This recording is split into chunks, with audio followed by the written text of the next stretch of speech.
So all the hours and hours and hours of work that we've put in is now dead. Having a home back in Jamaica, seeing stuff like this makes me think. It does make me think. It's so fucking expensive to do it. I don't even want to get out and pump my gas. It feels Poor friends at the moment. Check on your... At this point, we're all poor. It definitely isn't it. Earth is ghetto.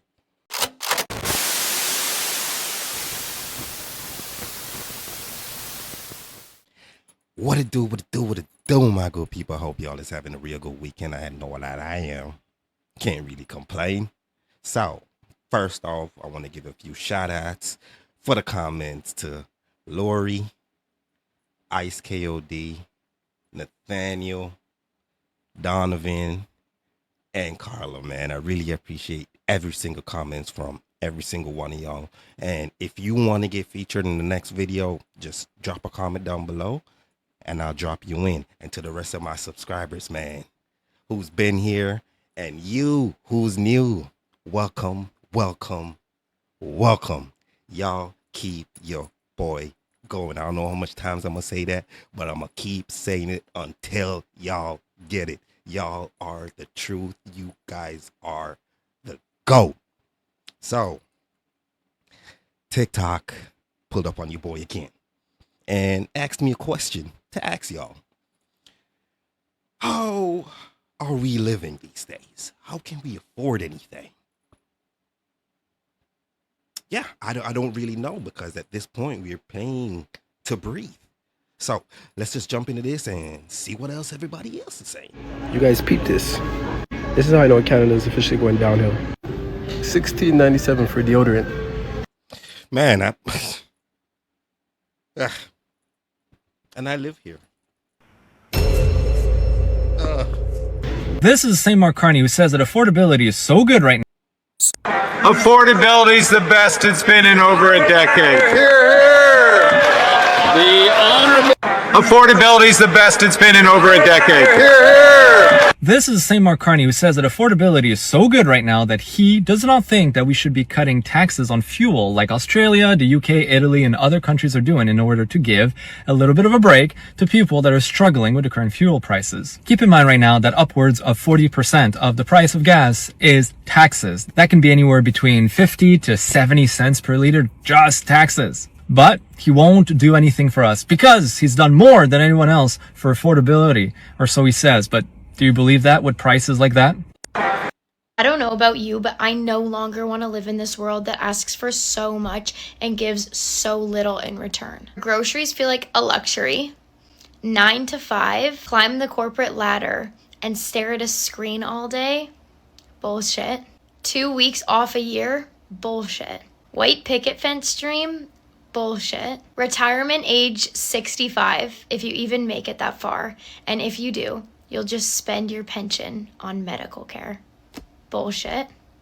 Toxins, chemicals, pesticides on our foods, in our air, our water, those industries profiting off people getting unwell. And no cure for the C word. Fat fucking bullshit. I will never, ever be able to wrap my head around why people defend this way of living. By choice, too. This is not living, this is surviving. I don't get it either. I don't get it either. And I don't want to. I don't know about you. As I'm telling you, check on your poor friends at the moment. Check on your... At this point, we're all poor. At this point, we are all poor. Even the fact that I'm breathing right now, I feel like there's something that might come in the mail where I'm being taxed for it. Jesus. Fucking single income friends at the moment.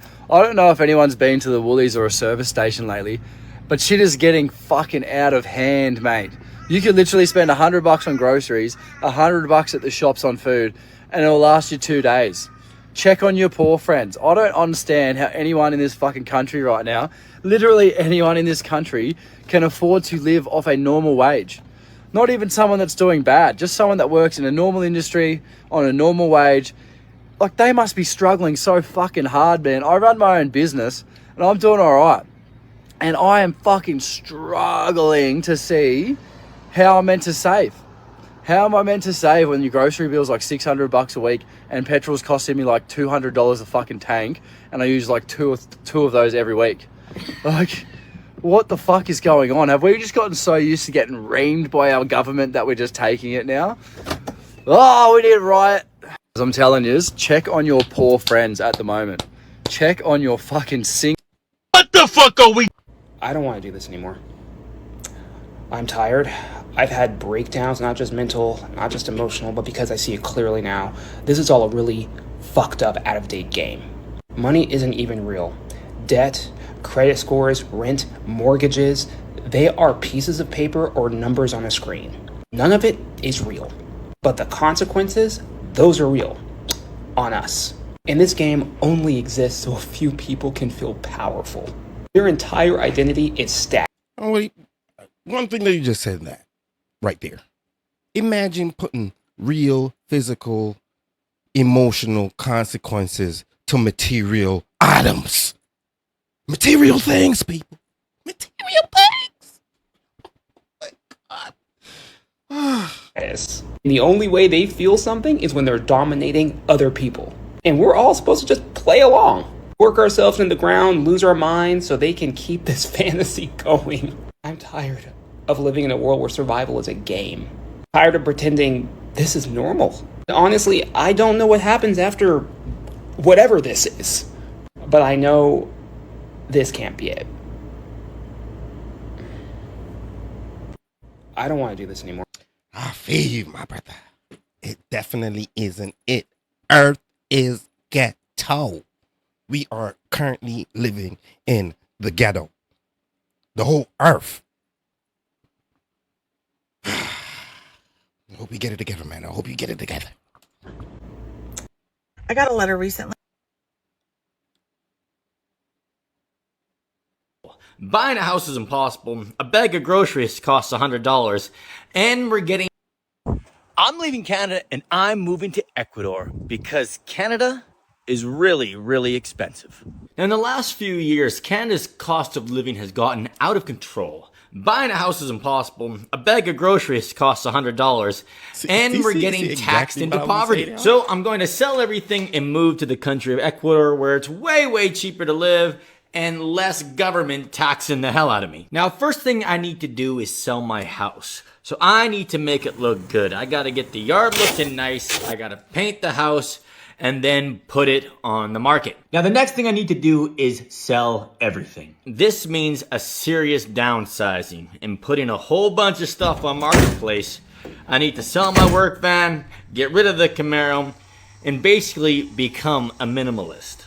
Now, it's pretty scary selling all your stuff, but it's also kind of liberating because there's no more car insurance, no more house insurance, no more utility bills, and it's kind of freeing in its own way. The next thing I gotta do is get a criminal check because when you're moving to another country, they don't want you to be a criminal. And lucky for me, all the crimes I've committed, I've never been caught. Now, when moving to another country, you need to pick the right visa for you. Now, I'm moving to Ecuador, and I picked the investor visa, which means I have to spend $46,000 US either into a business or I have to buy a property. Now, I chose to invest into property, and I built my dream house. This is my brick house on a hill, and this is the view. Like and follow if you want to leave Canada as well. I'm leaving Canada and I'm moving to Ecuador. Being somebody that lives in Canada and, you know, having a home back in Jamaica, seeing stuff like this makes me think. It does make me think the cost of living here versus the cost of living in Jamaica, man. But hey, for you who's watching it, have y'all ever thought about, you know, leaving from where you're at or, you know, staying and going through constant taxing? Let me know down in the comments, people. Why is gas $5 a gallon? And like, why do I have to pay rent?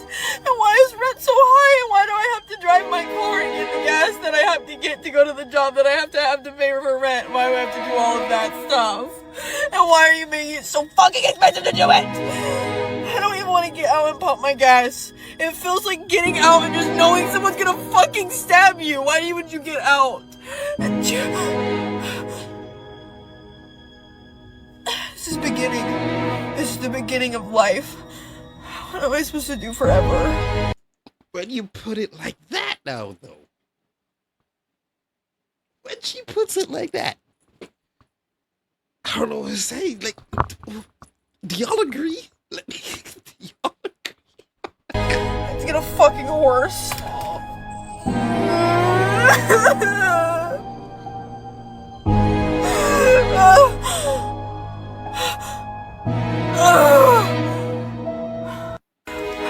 Yeah, we're just gonna continue donating Canadian tax dollars to Ukraine and distract and divide Canadians. Yeah, sounds about right. Sounds about right. Since I think it was since been last year or year before that. How much billions of dollars have we donated to Ukraine? But if y'all know about the Ukraine situation in Canada, constantly donated millions and millions and millions of dollars while their citizens are going through the utmost living crisis right now. Y'all know. I don't even want to get into politics, as I said, but y'all know how that situation is if you live in Canada. With the immigration situation, that's their problem, and please stop whining. So what happens if nobody can afford anything? If prices keep going up like they have in the past 5 years, what happens in 5 more years? Keep raising the prices. What you mean, bro? You think they're gonna have any mercy on our stomachs? Come on.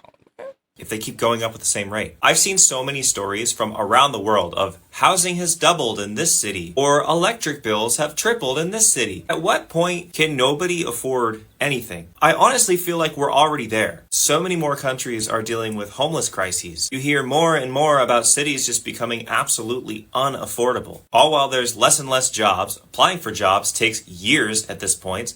And if there are any jobs left, they're being taken by robots. So what's going to happen? Seriously, we have to be on the verge of something, right? I mean, it cannot trend this way forever. I just went to the grocery store and bought 4 things and it cost me $25. A single cabbage cost me $14 in Florida in the United States of America. It was a fairly large cabbage that made a lot of kimchi, but nonetheless, one vegetable should not be costing $14. I've completely stopped eating meat. Imagine paying $14 for bush.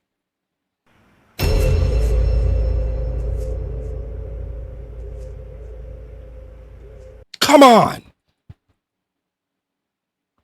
A vegetarian now because I can't afford meat. It's just also exhausting. I don't have the answers and I'm hoping maybe you do. Or what do you think's going to happen? Because at this rate, I think nobody's going to have anything in a very short time. And I find that very scary. So what happens if nobody... Bro, how are people making it? If you making $30 an hour? That's a real question. How are most of us really making it? Because at this point, I feel like getting out of bed is costing money. Breathing is costing money. You understand? None of this is making sense, but at the same time, it does make sense, y'all. It's weird to ask that, but how are you making it? After you pay your rent, $1,500 a month, that's on the low side. Car note, $500 a month. Phone bill, $100 a month. Insurance, gas, food, electricity, health insurance, all these day-to-day expenses. How are people making it? You do the math, and you come back and tell me. Just imagine, like, you see how you started there. Making $30 an hour is still not enough for the average person to live. Because what he's there listing off, by the time you're done paying all of those things, the average person, you're left with at least $200 to $100.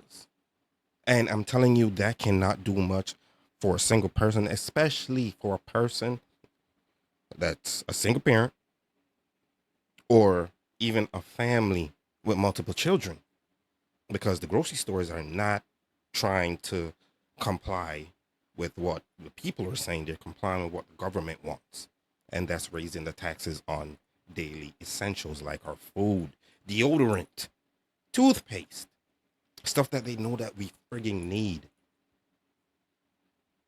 right? And they put taxes on those things in a way where they know we need to buy them, and we buy them because we have no choice. What the numbers look like for you? Because a person can make $30 an hour and is going to struggle. I can only imagine making $15 an hour. You cannot live on that. No, you cannot. You cannot convince me otherwise. You cannot live on 15 or $30 an hour. Definitely not even in Canada you can't do that, because just in this city alone, the average rent price is between $2,100 to $2,500 a month. And they come up with this statistic almost every few months telling you how much money you need to survive or live comfortably in the city, and it's so ridiculous. An hour. Are you gonna stay broke? Convince me that, bro. Bro, if I knew how bad the economy was gonna be up to Cost of living increases? How the fuck's anyone supposed to get ahead anymore on $80,000 a year? Like, you get $5,500 a month, $2,500 of that, if you're lucky, goes to your rent. Then you've got like $800 a month on food. That's been pretty fucking conservative with how the grocery bills are these days. I drive a Ford Mondeo. It's like $100 a week just on fuel just to get to work. Then you've got a few $100 on extra other costs, which literally left me with $300 a week. And houses these days are like $750,000 for some shitbox like this. And I'm supposed to save up like 50, 60. Try Toronto, man. There's smaller houses than that for $1 million. Y'all should come over here and see the houses that they're selling, man. The tiny shoe boxes. And people are buying them. People are actually buying them, yo. $70,000 just to be able to save up for a deposit for one of these. People these days are trying to get it into their own home. It's like you got fucked up rent, fucked up groceries, fucked up bills. It's just like, how the fuck's anyone supposed to even survive on like what used to be considered like a decent wage? How the fuck? I haven't paid my rent in 3 months. I got food in the fridge though. My car is downstairs and I can... Hey. The need to survive outweighs the need to work for somebody else. And don't get me wrong when I'm saying that. I'm not saying that nobody should work to survive. But at some point, when you're working for your money, you want to see your money work for you, right? So when you're working, and I'm pretty sure 75 to 80% of your income goes to rent. A lot of people, when you're done paying rent, it's not even your car note, it's not even the side bills that you have, it's mostly the rent.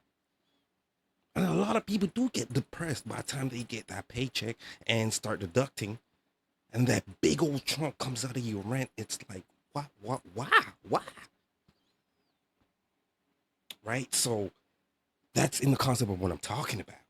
When you're working your chunk of money and you just see it just go. Like, I understand we have to have roofs over our heads, but what are you working that little amount of money for? It will stress anybody out to come down to that, man. Get back and forth to work, but I haven't paid rent in 3 months. I'm not saying this to flex at all. I'm not. But what else am I supposed to do? Like, I can't afford it because bills keep coming out. Rent is already high. Like, I need to eat. Okay. I need to do what I need to do to take care of myself. So I'm not paying it. And you know, these jobs don't care nothing about your personal life. Like, all they care about is you showing up on time, doing your 8, 10, 12 hours. That's practically what I mean. You getting up and hauling your ass while the person that owns the company that you're working for is just watching.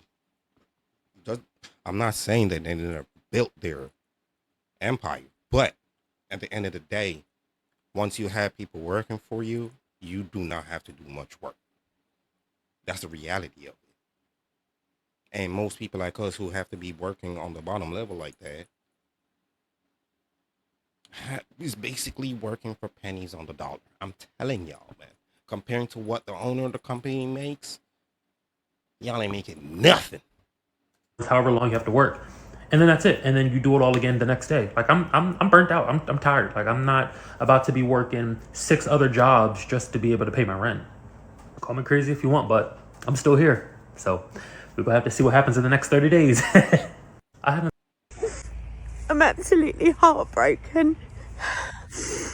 Someone's jumped over in the night and put salt all over the land. That means everything I've planted won't grow, and I can't replant on it because it won't grow. So all the hours and hours and hours of work that we've put in is now dead. And they've done it everywhere.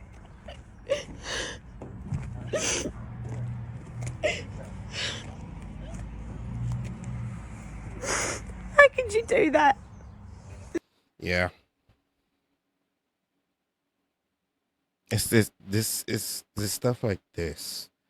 It's stuff like this that makes me so, in a way, mad that I'm this young. If you know what I'm talking about, you know what I'm talking about. Because living in a place like this where people are doing stuff like this on purpose baffles me, man. Literally.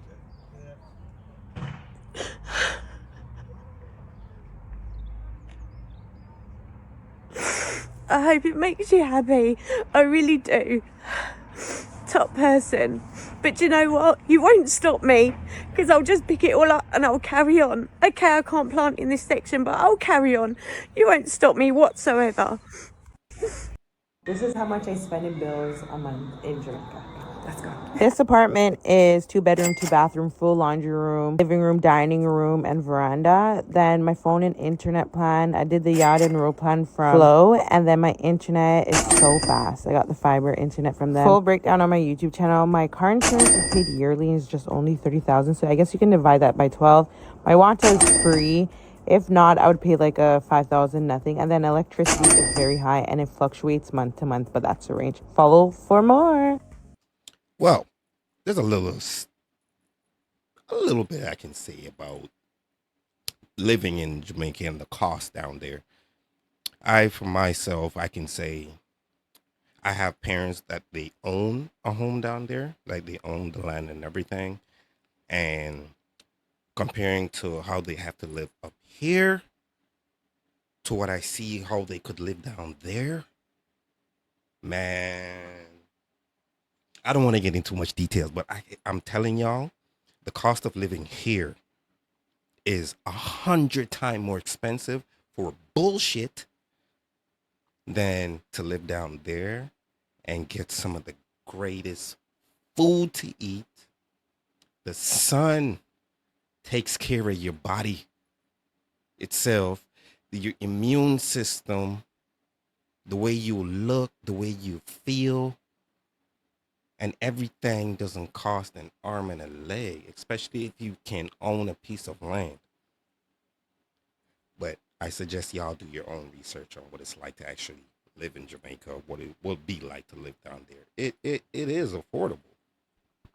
This is how much It's not the overspending, it's the cost of living. Here is a breakdown of the average Gen Z and millennials' cost of living in today's world. So number one is rent. Everyone knows that Gen Z and millennials have to have a roommate. So splitting a 2-bedroom apartment with utilities is around $1,500. If you have a car, a $12,000 to $15,000 used car is still going to run you $400 a month. Car insurance and gas is another $300. Student loan payment, $500. You're going to have groceries for $500. You're going to have personal care, doctor's appointments, hair, gym, about $150, and then cell phone and miscellaneous $150. That's $3,500 a month, which is baseline. Do you know how much $3,500 a month is? $70,000 a year or $34 an hour. Because after you take out taxes, put $300 for health insurance and do a healthy $500 401k contribution, that leaves you at $3,500. This is no fun, no savings, no maintenance, no clothes, no kids, no traveling, no vacations, no bachelor parties, no weddings, no funerals, no clothes, no school supplies, nothing.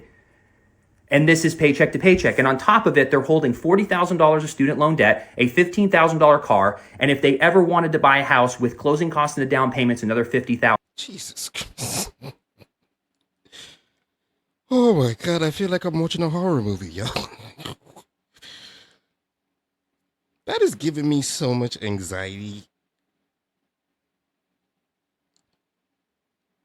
Oh. Y'all just drop it down in the comments what y'all think about this specific video and somebody that has to live like this, especially a single person. I could not imagine paying all of that and get up and go to work comfortably every day. Hell no. So they need $105,000. So even if they were somehow able to scrounge up after $70,000 of paycheck to paycheck, $5,000 to go to a concert, to have avocado toast, whatever it is, $5,000 a year, it would take them 20 years to pay off this debt and save up for a house. 20 years of living with the roommate where that rent's going up, and they're making $70,000 a year as a college graduate. The average person in this country makes $50,000. It is not the overspending. All of this, imagine a greater, higher power gave us everything for free.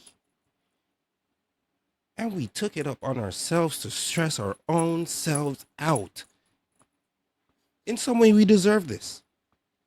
In some way, we deserve this. I'm sorry for the ones that were born into it, like myself.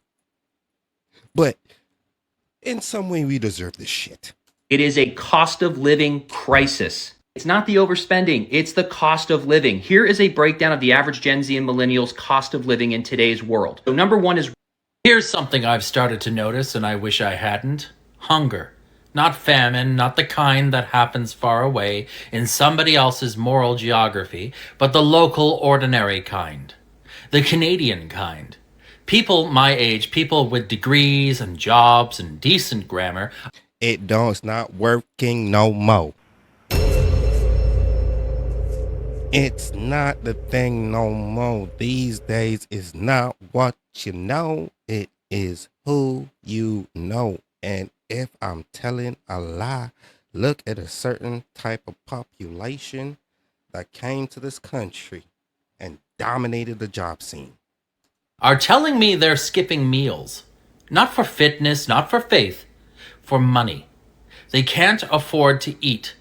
I can't either some days. The fridge is an echo chamber. You learn to time your hunger to your bank balance. I tell myself I'm intermittent fasting. Really, I'm just broke. I'm lucky in one sense I have family who help, but even they are strained now. It's become a national sport, this private juggling of who helps whom survive another week. The rich are fine, of course. They're always fine. And the government seems content to treat our collective malnutrition as a kind of character-building exercise. Since COVID, we've all been living in the aftermath of the great economic adjustment. Prices have exploded like popcorn. Wages, like a sulky teenager, refuse to move.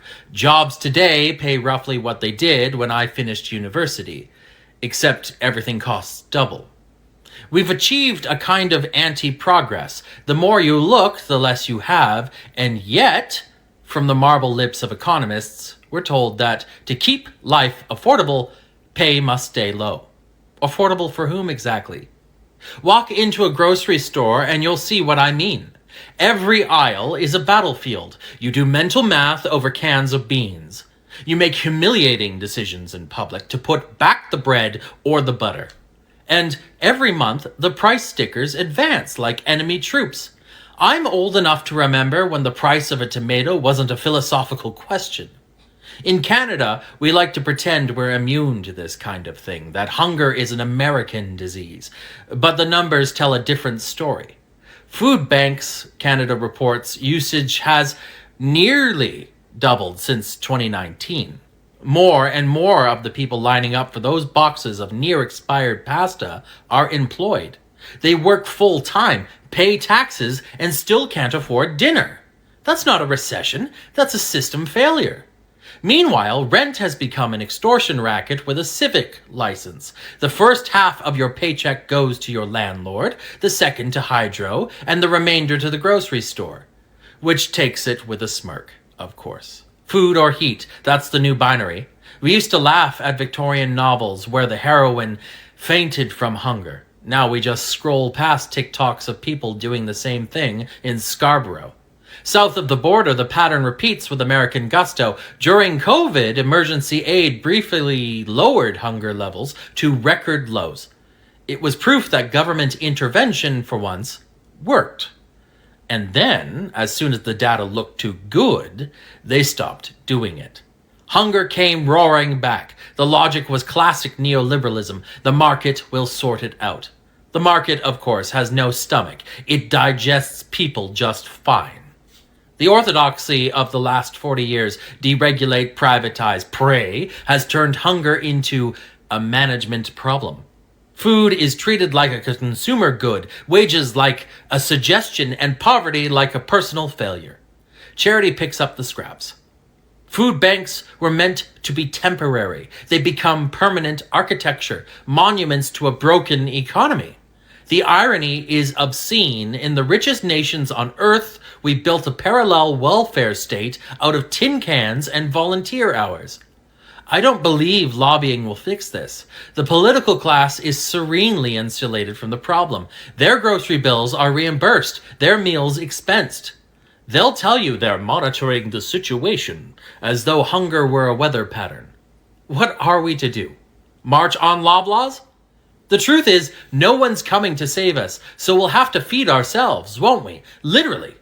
That might mean neighborhood food co-ops run by the people who buy from them, selling at cost and refusing to play capitalism's little pricing games. Or public kitchens. One free meal a day, no paperwork, no shame.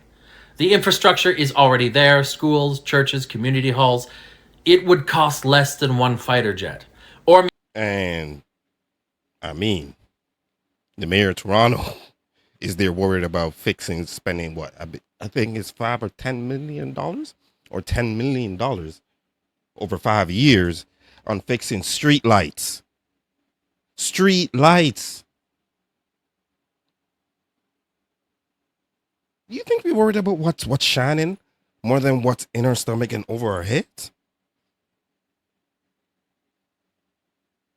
Come on, life is a joke. Like the economy is a joke in Canada. Seriously. $100 can't even take you through a week of groceries. You understand? I don't want to get too political about this, but we're living in a time where we're getting less and less and less. And we are actually paying for it. We will complain, but we will actually still pay for it. And remind y'all, there is more of us than there is them. But systematic control is what's allowing them to do this without any consequences or repercussions from us as the people. All we gonna do is wave, protest, and scream and tweet. No physical action. And I'm not calling for anything. I'm just speaking here. Common sense, people. Common sense. That's it. Maybe we need a job guarantee that includes growing and cooking food. Pay people to feed people. The economics of it are embarrassingly obvious. I've seen small rebellions that work. In one apartment block I know, 10 tenants pool their grocery money and buy staples in bulk. Rice, beans, lentils. Socialism in a tote bag. It's not glamorous, but it's proof that cooperation still exists beneath the capitalist frost. These acts won't topple the system, but they puncture it, letting a little air back into the room. The phrase food insecurity is bureaucratic cowardice. It means hunger, and hunger is degrading. It turns you into a creature of calculation, timing your next meal like a junkie waiting for a fix. It makes you stupid, fogged, ashamed. And it shouldn't exist here, not in a country that can build condos for ghosts and pipelines to nowhere. This isn't just an economic crisis, it's a moral one. We've mistaken efficiency for virtue. We built an economy that treats survival as a luxury item, and we're supposed to call it progress. But a society that can't feed its workers isn't rich. It's decadent. I don't want a handout. I want a world that adds up, where labor equals livelihood, where you don't have to turn hunger into a personality trait. Maybe the answer isn't waiting for policy, but changing what we value. Cooperation over profit, sustenance over speculation. For now, I keep writing, keep thinking, and yes, sometimes keep skipping dinner. It's hard to concentrate on solutions when your stomach's growling, but perhaps that sound is also a kind of protest. The body reminding the system that it still exists. Here's something I've started to... Man, I don't think there's anything more that I could say than he did. But if y'all really choose to listen and get the concept of what he's speaking around, it shouldn't take more than common sense to understand it. We're all fucked. All right? It's not to put any fear mongering in anybody, but if we watch what's going on, there's a plan on receiving things in a certain way where the lower class can't get. And that's it. This one was, wow. I don't mean to stress y'all out, but the reality of what's going on around us, y'all can see we are not alone. We all dealing with some ish, man. But I really hope that y'all got something from this and can relate in some way, because I definitely do. Y'all just drop those comments down there and let me know. But until another video, y'all hit me up on Instagram, TikTok, and Snapchat. And yeah, you, if you're not subscribed, just hit that subscribe button. Your boy's trying to hit that milestone of 500 first. And then that 1,000. So y'all already know that feeling. So get your boy up there, all right? So until another one, doses, people.